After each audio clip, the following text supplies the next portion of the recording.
Welcome to Redefining Normal. Join us as we question conventional thinking and talk about the courage it takes to create and live a deliciously vibrant life.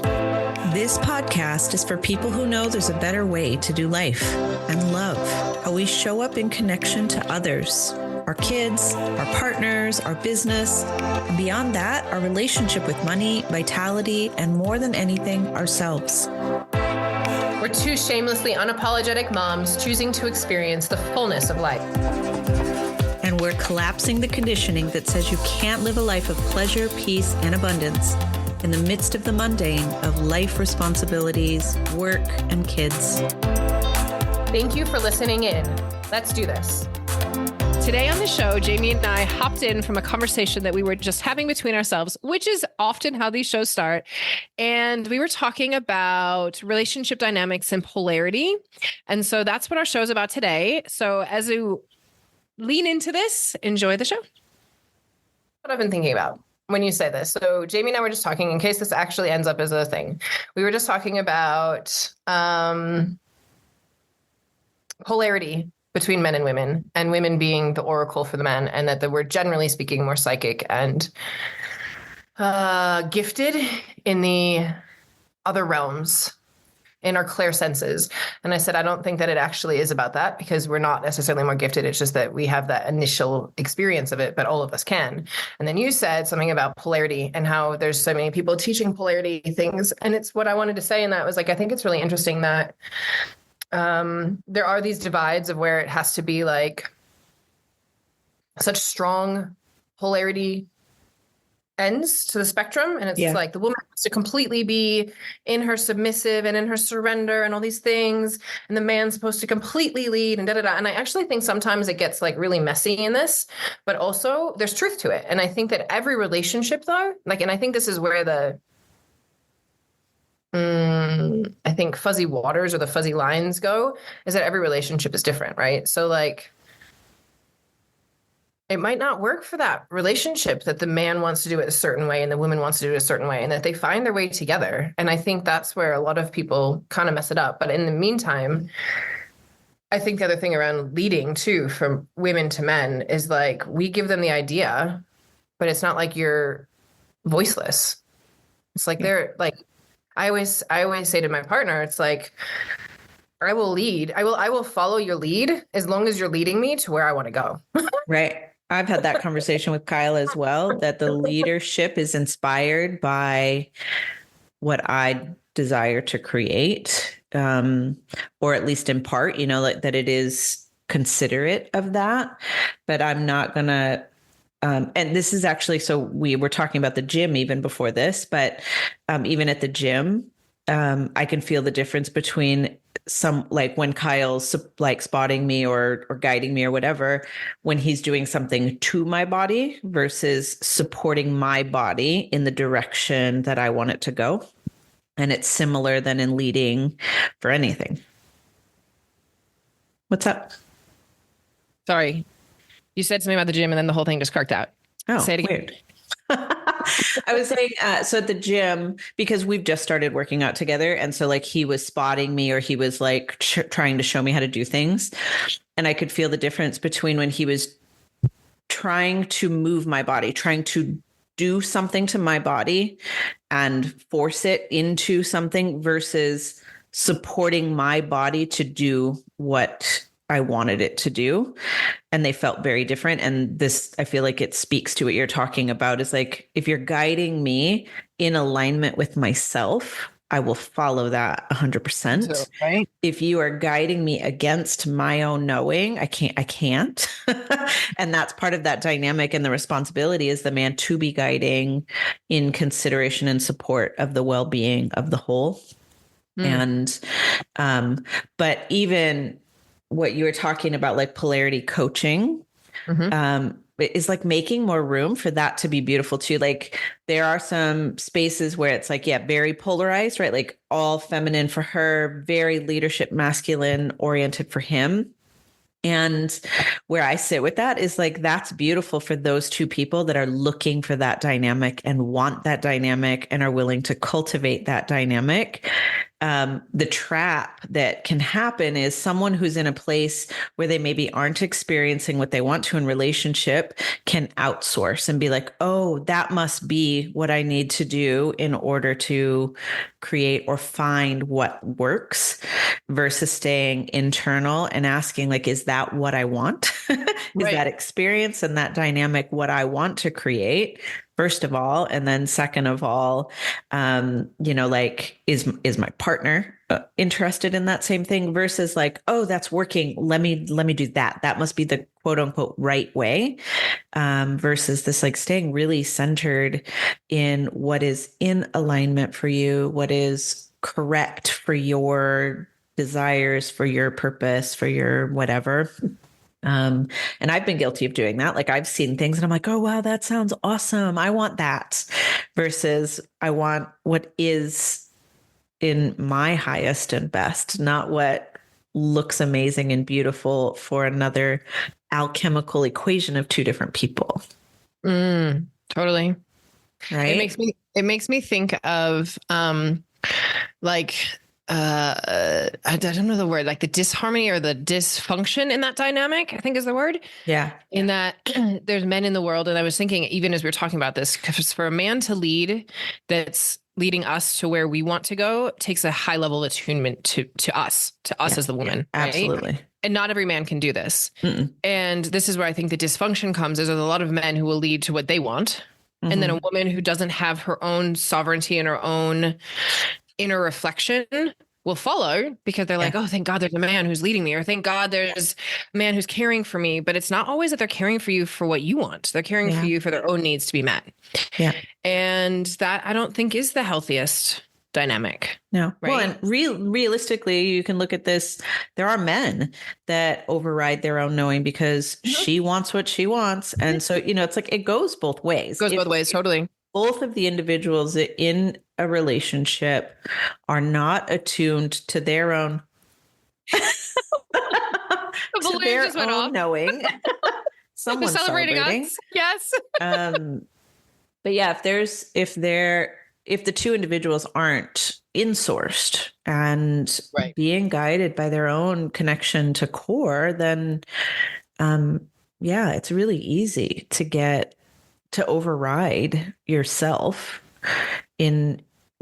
especially when there's someone in the dynamic or in the room who is like, I know how to do this. I know how to make it work.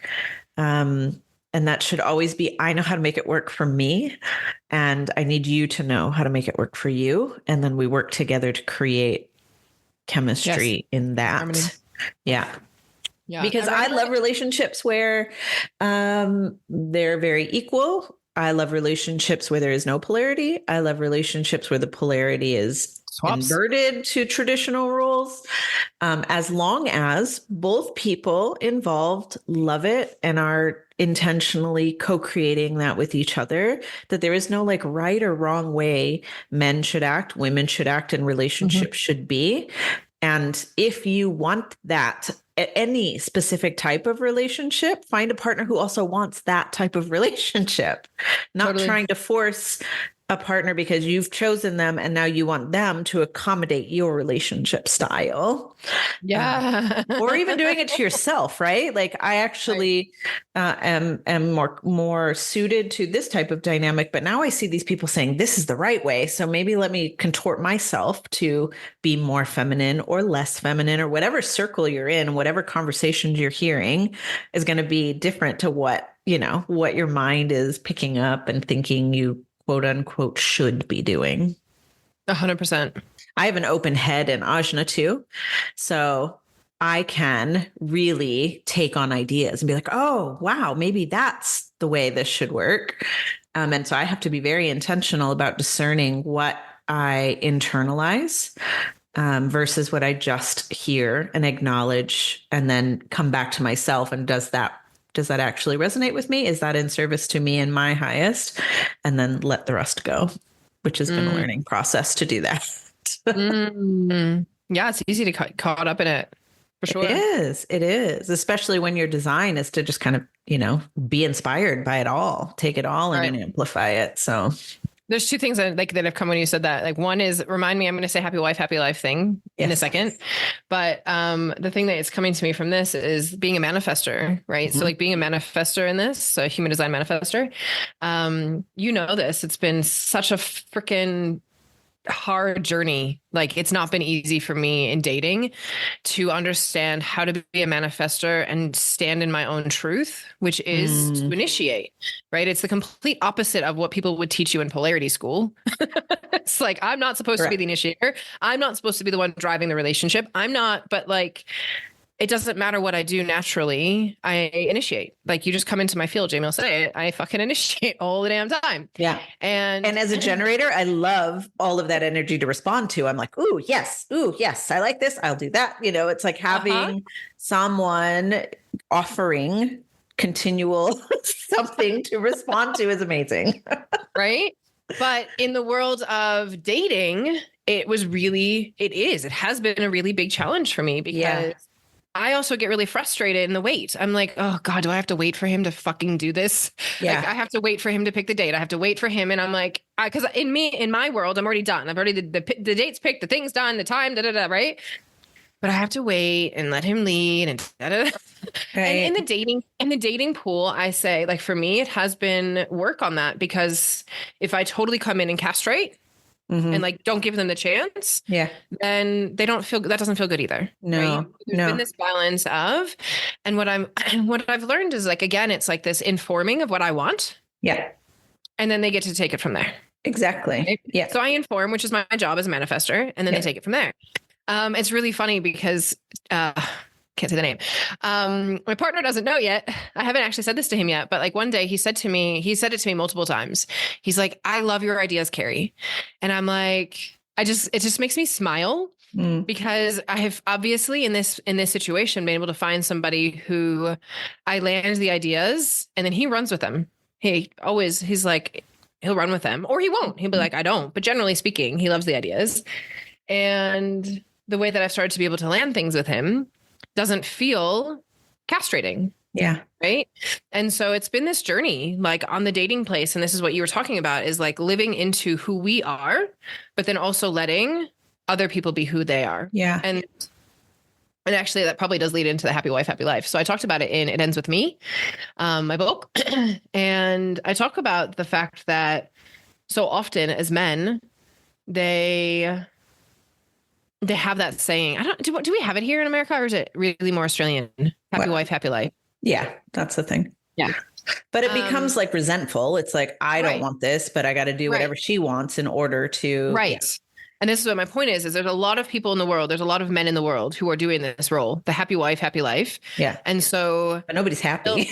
No. And then they end up people pleasing. Yeah. And then no one feels good. Like that was part of the end of Hugh and I was like, stop doing anything that you need to do to please me that doesn't actually please you. Yeah. Let's see if this actually works. Right. Like, but people are afraid of the honest truth of that. Like, what if it doesn't work? Oh my God, what am I going to do? You know, so there is some courage in letting the truth of that come to the surface. Because you guess what? It might end. Right. Right. Right. But if it ends, by the way, you might find something even better, a lot. Right. And if it doesn't end, you also find something better. I mean, like, it's the same with Kyle and I. We had to get really honest. Like, if we're both our true selves, does this work? And we ended up in a place where it did, you know? So it's like, but we both had to be willing to know that it might not in order to get here. We couldn't be attached to a specific outcome. So you still aren't attached to it. No. Nope. Yeah, exactly. You're still like, we're both going to be who we are. And until the day that we can't be. Yeah. Until the day that doesn't work to do things in the equation that we are. Yeah. But even it's like making room for that makes it more and more easy to know or to feel secure in no matter what I do, no matter what direction I go, he's still going to be a supporter. He's still going to be there, maybe not in the same capacity or definition or dynamic, but he's always going to be there. And I'm not attached to that. It's like, I'm okay if he's not. And that's actually what makes room for him to be the irony of it, you know, it's it is. Because ultimately in relationship, like, and I think this is a big thing that really doesn't get talked about, is that men want freedom. Like we all do. But I think especially for a man, they really want freedom. And most women, we like smother them. Yeah. We Well, it's smother control. them. It makes us feel safer. Like, Right. if I And then can we feel like they're control going to be here everything, then I don't need to be and I can't live uncomfortable. without you. So I can't let you do all these things in case you might leave me because And there, I mean, like that exists in men too. There are anxious attached men who like smother and control similarly. It's, it looks different probably in relationship, but the energy can, exist on the other side as well. And it's a fear. It's fear of abandonment, fear of, well, I mean, you name it, whatever your wound is, and trying to avoid that. So, but where were you going with the happy wife, happy life? Was there more? Oh yeah, more. It was just kind of more like this whole thing around like that we need to be sovereign in our own selves and we need to be able to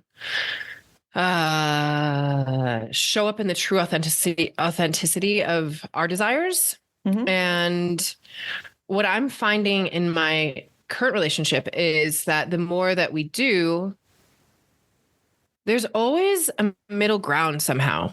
Mm-hmm. Right. And if there's too many places where there isn't, like, then it's probably not the right place to be. Yeah, that is valuable information too. Like you need to be able to know that in order to create a healthy dynamic. You have to be also open to the fact that this person may not be able to co-create that with you. But I think when we live in a society that's like, find a partner, and then that's it. Like you got to find them and you got to settle down and you just deal. You just make it work. Is really difficult to then also honor self and the capacity to be true to what works for you and what doesn't work for you. But I think even in those dynamics, if everybody can come back to self-acceptance and acceptance of other, you can make anything work, right? Like you make room for the other person's truths as well as far out or recognizable to you as they may be. If you can create like honor for that other person's reality too, there's a wide space for middle ground when you can do that. Yes. And then everybody's happier. Yeah. And I think it's interesting if I come like this people pleasing thing again in happy wife, happy life, like it's almost, even as we've talked about it, I feel I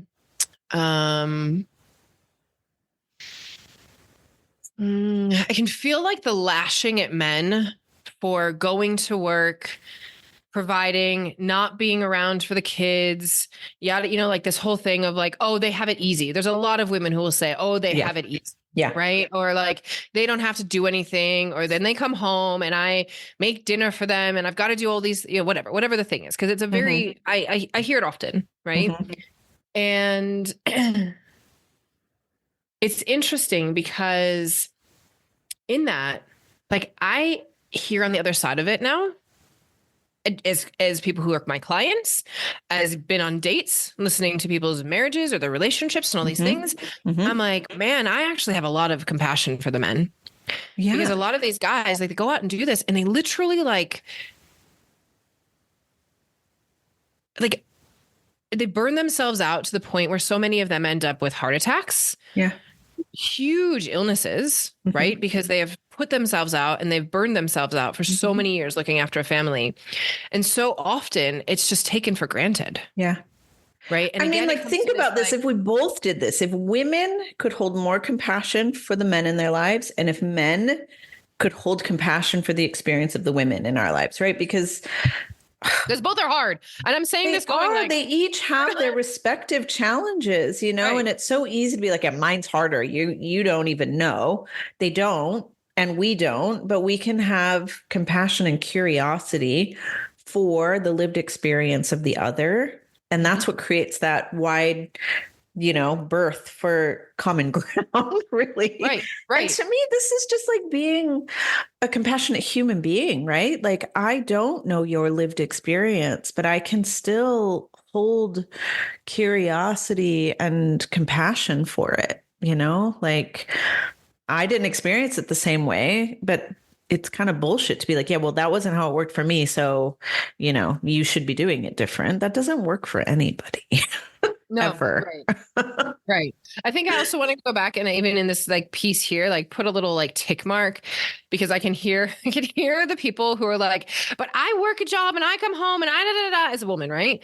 And I'm not talking about that. Like if it is a really totally like misbalanced thing where like you are out and working and taking care of an entire house and your Yeah. partner Yeah. isn't And helping at those all, things exist as well. Like that exists that and is that's a a reality. conversation, Yeah. right? And that's a conversation between you two. And you're right. Like there needs to be a different dynamic around that. And like oftentimes there's a lot of people who are in that that dynamic of the woman stays home and the man goes to work. And yes, we do want their support in that way. Yeah. And this is also the decision you two made. So it's like, how do you find your way through it and actually have a lot of love and compassion for him too? Because he is playing the role that you're asking him to play. And what a well, or there's got to be more communication, because I think it's like if you're not happy in the role, whatever role that may be, working, not working, working full time, making equal pay, whatever, right? Like it's like if you're unhappy, the discussion has to be had, and not from a place of blame and resentment, but from love and from finding common ground. And I think that's the piece that's missing so often, is that the conversation comes from a place of resentment and blame. And like it's like they are fighting each other versus we're on the same side here and we're trying to co-create something that makes both of us happy, and not pitting each other, like pitting yourself against the other, but actually seeing them as the partner that you've chosen to be with, you know? And I think that if you can't have that conversation, then the question becomes, is this a relationship worth being in? Right. Like, I think that the wrong questions and the wrong, not even wrong, right? Because I don't love that word, but like, inaccurate or not helpful questions are being asked. The quality of life is based on the quality of questions that you ask. Yeah. So if you ask good questions, you'll get the good answers. And we're saying good and bad, right? I've got quotes here, but like there are really good questions that you can ask that will ask like that a lot of people will avoid because they don't they're not the questions that we hear every day all around us is the I think part of the challenge. Like we always talk about, the norm is pitting man against woman. They don't understand us. They're bullshit. And there is both the men or the women, depending on which side you're on. And I think it's not even men and women. Like they don't understand me across any divide is problematic, is creating more separation, and is not getting us closer to understanding ourself and other on a deeper level.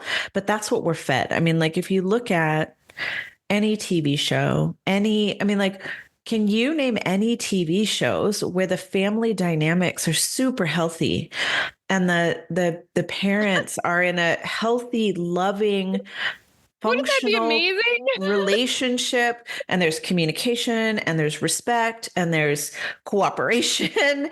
You know, it's like we are shown a really dysfunctional picture of relating and marriage and family. And so it's up to us to not replicate what's modeled for us, but to ask deeper questions that are not in the realm of normal. And actually, what do I want to create, and what questions are going to help me create that? Is how you change anything, really. I love that. Seriously, can you think of any? The only one that's come to my mind is the Netflix series This Is Us. It feels like the most real, raw, like even in their dysfunction, there's function. Because there's just the love, like, how do we come back to each other? How do we make this work? How do we figure this out? Yeah. And I feel like that messy is probably one of the best, and it's probably why it was such a loved show. Right. is because it's probably one of the best, most real, without being like Hollywood dysfunction, Yeah. right? I'm like a real family, quote unquote, dysfunction in the fact that that's a normal dysfunction and that they just keep coming back to love and they keep asking the questions. And the fact that that's an adult show. So like in our generation, I mean, we watched, and then our kids are watching sitcoms and Disney and whatever. And what I see a lot, because I have 2 teen kids, what I see a lot in the themes is kids operating independently, like their parents have no clue. Their parents are completely uninvolved in the things they're doing, the conversations they're having. There is no reference to wisdom or trusting in the parental dynamic in the house. And the weirdest thing to me, I've talked to my kids about this, is the people that are playing teenagers are like 20 somethings across the board. There are no teenagers playing teenagers on TV. They're all like 20 something adults playing junior high and high school kids. I know, right? I just saw a thing on TV shows. It's so weird. On Bridgerton. So I haven't finished watching the last of them. There's like 2 more I have to get through. I mean, come on. I know. Probably tonight. I know. I think it's the sex scenes that are coming. But it was really interesting because they actually did one that was like their ages, their real ages to who their character ages were. Yeah. And Penelope is 37. And she plays a 20-year-old, 21-year-old or something like that, right? Yeah. And there's quite a few of them that are in their 30s playing down to 20. Yeah. And there are 20 somethings playing 17-year-olds. And I think the challenging part for me in that is that then my 13-year-old and my 17, 18-year-old is trying to look like an adult. Right. You know what I mean? And I'm like, your body isn't even developed that way yet, you know? So it's very interesting. Then we see it all over social media. Like we see it in the way that kids are acting and dressing and makeuping. And I mean, like even my kids, they look older than they are. 100%. Oh my God. Like, people see my kids and they're like, oh my God, they do not look their age. No, but part of that is also they don't act their age, right? Like, oh my God.